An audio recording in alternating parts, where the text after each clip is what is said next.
तपाईँ जुनसुकै trading related group हेर्नुहोस्, डिस्कर्ड सर्भर जोइन गर्नुहोस्, त्यहाँ सबैजनाले आफ्नो एनालाइसिस सेयर गर्दै हुन्छन्। कतिपयले त त्यस्तो होइन नि, यस्तो हो भन्छन् र आफूले फ्री स्टक वा पेड कोर्सबाट सिकेका कुराहरू सेयर गर्छन्, एज इफ अब उनीहरूलाई चाहिँ मार्केटको मुभ थाहा भए जस्तो। र एउटा न्यू ट्रेडर जहिले यिनै नोइजमा हराउँछन् र फसिराख्छन्। उनीहरूलाई मार्केट किन मुभ हुन्छ, कसरी मुभ हुन्छ, रुल्स के छ मार्केटको, त्यो थाहा पाउन चाहन्छ, जुन छँदै छैन। मार्केट भनेको अनप्रिडिक्टेबल हो। यो किन मुभ हुन्छ, अब कता जान्छ भनेर कसैले मिलाउन सक्दैन। यहाँ दुईजनामा एउटाले तल जान्छ भन्यो र अर्कोले चाहिँ माथि जान्छ भन्यो भने एउटाले कमाउँछ, र जसले कमायो उसलाई मार्केटको रुल्स थाहा भएर होइन, उसको गेस वा उसको एनालाइसिस मिल्यो भन्न सकिन्छ। यो मार्केटको मुभ गेस गर्नु वा एनालाइसिस गर्नु भनेको वेदर एनालाइसिस गर्नु जस्तै हो। आज टन्डलापुर घाम लागेको छ र आज पानी पर्छ भनेर तपाईँले बाजी हाल्नुहुन्छ भने अभियसली तपाईँले हार्नुहुन्छ, र आज कालो कालो बदल लाग्यो अनि पानी पर्छ भनेर तपाईँले बाजी हाल्नुहुन्छ भने तपाईँले जित्न सक्नुहुन्छ।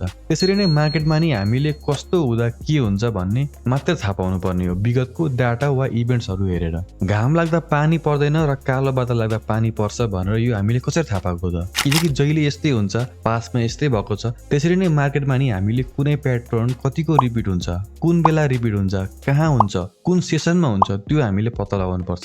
जति पनि सक्सेसफुल ट्रेडरहरू छन् उनीहरूले यिनै प्याटर्न नै पत्ता लगाएको हुन्छन् जुन बारम्बार रिपिट हुन्छ, अनि उनीहरूले त्यसैलाई फलो गर्छन्। अब आइसिडी ट्रेडर भन्ने बित्तिकै चाहिँ मार्केटको सबै रुल्स उनीहरूलाई थाहा भयो, मार्केट कसरी मुभ हुन्छ भनेर थाहा भयो भन्ने होइन। एउटा आइसिडी ट्रेडर र अर्को आइसिडी ट्रेडरकै हामीले एनालाइसिस हेर्ने हो भने फरक पर्न सक्छ, किनकि उनीहरूले बेग्लै पेयर, बेग्लै टाइम फ्रेम युज गर्न सकेका हुन्छन्। कोही सर्ट टाइम हेर्ने हुन्छन्, 1 मिनट, 5 मिनट, कोही अलिक ठुलो टाइम फ्रेम हेर्ने हुन्छन्, 30 मिनट, 1 आवर। त्यसैले तपाईँले युट्युब खोल्नुहुन्छ अनि त्यहाँनिर थरीथरीका ट्रेडर्सहरूको थरीथरीका स्ट्राटेजीहरू हेर्नुहुन्छ।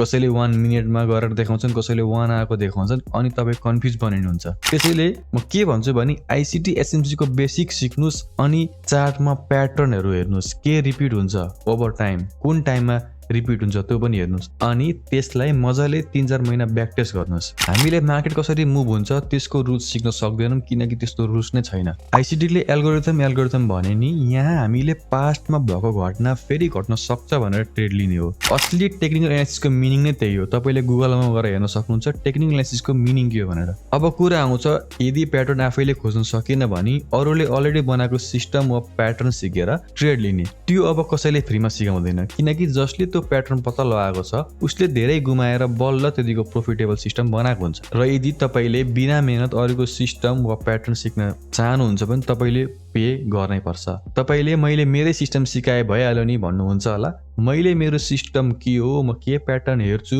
मैले पास्टको धेरै भिडियोमा देखाइसकेँ। मैले त्यही सिस्टमबाट पैसा कमाउँदैछु र तपाईँले त्यो हेरेर सक्नु भएको छैन भने यहाँ स्ट्राटेजीको होइन, माइन्डसेटकै कुरा आउँछ, ट्रेडिङ साइकोलोजीको कुरा आउँछ।